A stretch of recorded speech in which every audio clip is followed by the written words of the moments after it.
C'est l'été, mais ça faiblit pas, hein, côté info culturel. Non. Comme on entre dans le cœur même de l'été, les journaux lancent des séries d'été avec parfois des rétrospectives, comme le très intéressant hebdomadaire, bien sûr. Hebdomadaire, Stratégie. Oui, c'est Mimi. Stratégie qui propose sur son site web le palmarès des 10 articles de l'année que les lecteurs ont préférés. Et en numéro 1 arrive, je cite, le premium médiocre ou l'illusion du luxe. Autrement dit, les formulations ronflantes inventées par le marketing pour vous donner l'impression que vous achetez quelque chose de luxueux alors que pas du tout.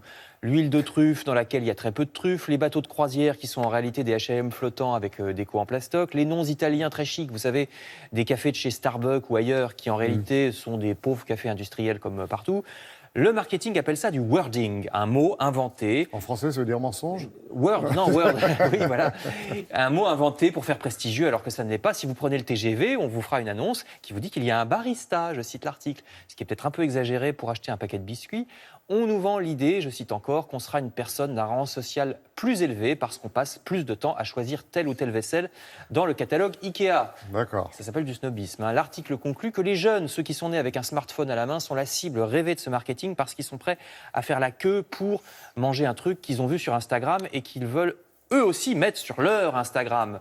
Je cite encore, je vous renvoie donc à ce très intéressant article sur le site web du magazine Stratégie qui décrypte les tendances. On reste dans le même ordre d'idées avec cet autre article puisqu'il parle de Montmartre, quartier de Paris qui a le même problème d'authenticité puisque selon que vous restez place du Tertre ou bien que vous vous aventurez plus au nord vers la mairie du 18e, c'est un quartier ou bien totalement attrape-touriste ou bien au contraire assez authentique. Le cahier estival de Libé vous propose donc un quiz pour savoir si vous connaissez bien Montmartre. On l'a vu ou oui? Non. Si on l'a vu tout à l'heure, là on était dans Libé vous conseille aussi, alors restons là-dessus, parce que Libé vous conseille aussi ce livre intitulé « Pourquoi c'est connu ?»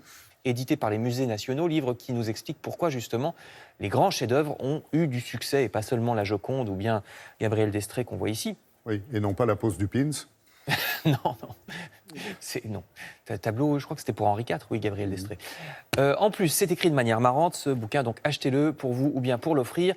Autre livre, dans Libération toujours, une histoire du hamburger frites chez Robert Laffont. C'est le titre, une histoire du hamburger frites.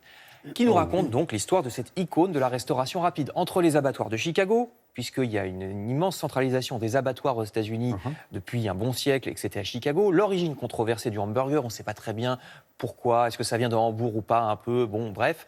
Ou bien le fait qu'on a encore faim après un hamburger, parce que ça s'avale beaucoup trop vite. Bah oui, on mange très rapidement, et donc quand on mange trop vite, on a encore faim après.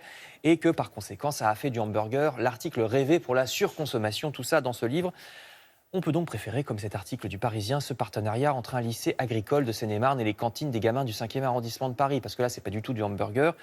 Ces cantines seront désormais approvisionnées en légumes bio, ce qui ne coûte pas plus cher, comme disait une célèbre publicité, parce qu'ils sont approvisionnés en direct, donc sans les intermédiaires habituels, nous dit le Parisien, ce qui permet à la fois aux consommateurs d'avoir du bio pas trop cher et à la fois à l'agriculteur d'être payé très correctement.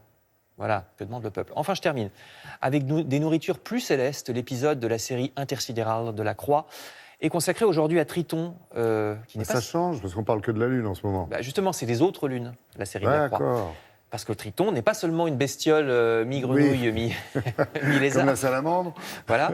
Mais c'est aussi un des satellites de Neptune, l'une des planètes, enfin la planète, puisque Pluton a plus le droit d'être planète maintenant, la planète la plus éloignée du système solaire. Alors, Triton tourne en plus dans le mauvais sens autour de Neptune. L'article vous expliquera ça. Personne ne lui a dit.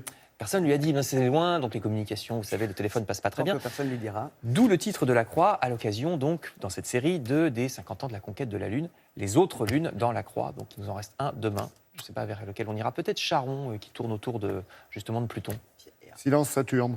Merci, bravo. merci Frédéric.